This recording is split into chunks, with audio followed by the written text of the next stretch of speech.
All right, so I suck at making videos, and Casey Liddell has told me, like, there's just so much content. Just turn on the camera. I can't. Okay, I'm working. I'm in the middle of stuff. My brain is only one track able, and I'm doing my best. So sorry, I haven't posted much for like 4 months. But let's get back into it. So yesterday, Nate and I were doing some science with power steering pumps, and today we're back doing more science with Hans's Jeep. This month has been vehicle purge month at the Goodwin household, and if I can get rid of this Jeep, and he's also going to take a trailer, so that'd be 2 down. So this month is kind of like hurry up and get Hans's Jeep done so it can go away for a while. Anyway, we're getting down to the end of the issues. I'm actually gonna take that back. I take that back right away. Every time I fix something else breaks. It's an old car. So I think what Casey has said is that if you fix everything, that something else will break. So I think I just need to get to a happy point to where just leave some of the things bad. Anyway, the thing that is bad right now that we can't leave bad is the coolant temp gauge. And Nate and I, back in like March, ran circles around this Jeep thinking it was overheating. And turns out the gauge was just lying. And when you use an infrared thermometer and shoot it at the block, it's at a totally acceptable temperature. So we tried putting a temperature sensor in it, and same result. But basically what happens, like you'll jump in this thing after it's sat all night and it's completely cold, and within like 2 minutes of driving, the temp gauge is already like halfway up, and then within 4 minutes of driving it's at operating temperature, and then once it's actually at operating temperature, it's reading like full tank of coolant, 260 degrees, 280 degrees, but it's not actually that hot. So we're trying to fix that, and this thing is old. Like Nate and I don't speak this language of resistance to ground. I don't speak ribbon cable. Can I zoom in? I can't zoom in on this camera. Jesse's having a good day. Anyway, so this Jeep, it just flip this thing around here. It's got just a 1-wire sensor. Where you at there, baby? Right there. Bing bong. So that sensor is just resistance to ground. I think it's called a thermistor. If you ground, where'd that wire go? Here it is, this wire right here. If you just touch that wire to the valve cover, it will swing the coolant temp gauge all the way to the right, which is like full tank, 300 degrees. And in theory, if you unplug that, it should go all the way back down, of which it doesn't do. So, oh, you already got the screws? I didn't get a chance to wire wheel them. I did. Okay. I Nate's already I used the diamond file. Oh, fancy sauce. Yeah. All right, so this old dinosaur stuff, this is in the same file as carburetors in my book. If it takes R12, it's old. Yeah, that too. Yeah, we're also messing with the AC. Hey, look at that. That's the lowest that coolant temp gauge has ever been. Whoa. Yeah. Full tank. It actually does have a full tank. Yeah. I just filled that, so that gauge is working good. I did claim this one too. So.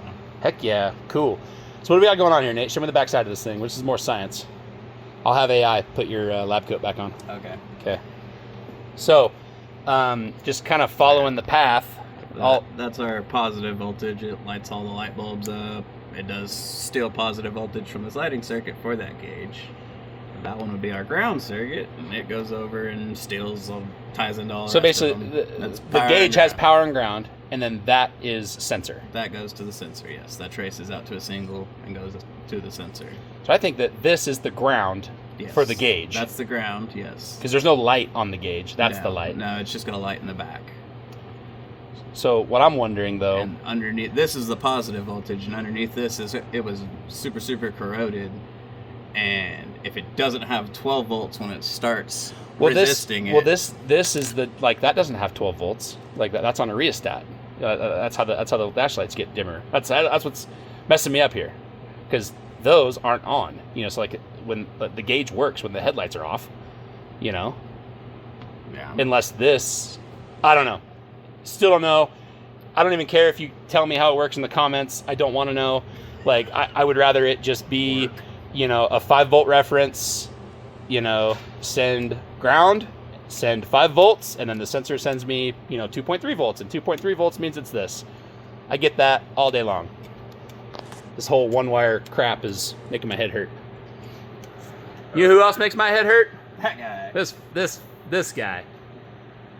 You sent the cabin estimate to Aaron or no? I did. You did? I did. I just keep checking that thing Okay. for any kind of payment. He's not gonna pay it. Oh, he's not? Yeah, we're just gonna do that. Yeah, we're just Give him, yeah. We're gonna yep. float the filter till Yep. it comes back. Yep. That works. Yep. Don't tell Thomas; he'll get mad. No. Yeah, exactly. But I think it'd be worth it, honestly. See, there's the Especially- right way to run a business, and then there's the way that I do it, and you know, somewhere in the middle. $40 for $9,000. I think it's worth it. That's kinda what I'm Especially saying. Brand new customer. Yeah. Earn Let's see it here. right off the bat. Where's that? He'll come back. That's that. So this is after. It was just upside. That's a whole different story. We're talking about Hans's Jeep right now. Go away. Oh, okay. I'm kidding. I love you. Insufficient God, dude, look. Insufficient refrigerant. There's got to be something wrong with this Jeep always, man. The machine doesn't have enough. What? The machine not have enough? Yeah. Yeah. All right. Well, I guess let's stop this video now and put some freaking refrigerant in this dumb machine and put that back in and see if it works. All right, I'm gonna turn this off. All right, so as I stated earlier, I did all the work. All the work is done. We didn't take any video of it. David, if you ever get tired of Casey, call me. Anyway, we fixed it. Coolest fix ever, actually. So, this Jeep's been sitting here running now for, I don't know, at least 20 minutes, and yeah, we're spot on. So, science. Another thing that's really nice, and you probably can't feel it, but the AC is blowing real cold, and that was one thing that Hans said, was that the AC has never really worked that good. I evacuated the R12.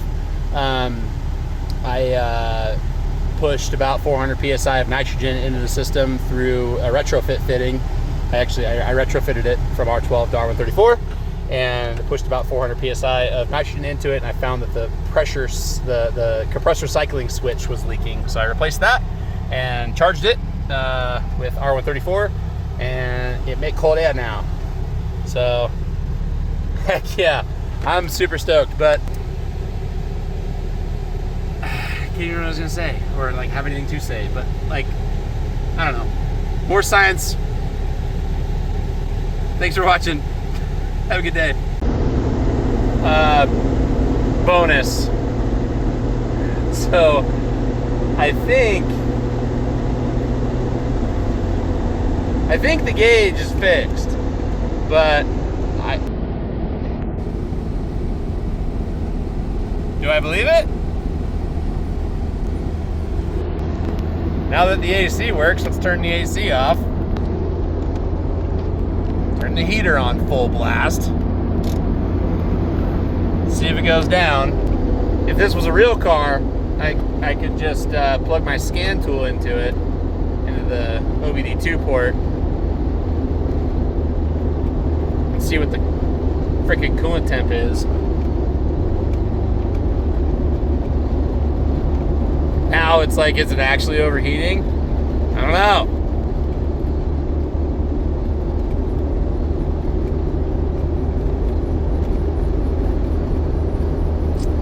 Let's see here, let's do some math. So if that line is 210 and that line is 260 and that line's in between, that's a 50-degree variant.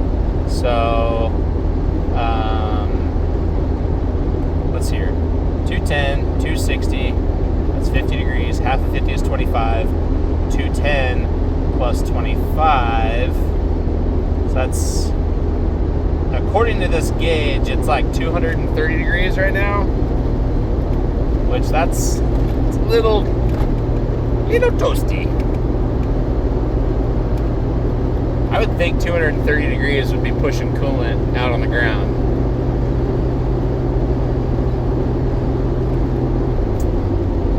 Turning the AC off and turning the heater on didn't make any difference. So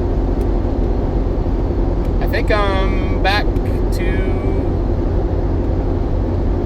not trusting the gauge. At least it's not all the way past, like, you know, unbelievably hot. Anyway. Alright, well, I'll keep you updated on this. The next things, we need to get a rear bumper on this Jeep. We need to get a roof rack on this Jeep. We need to get a light bar on it. Hans wants backup lights on the bumper. You need to get it aligned, the steering wheel. Not even close. So, the list goes on. We will win eventually. We also installed this cool little charging port.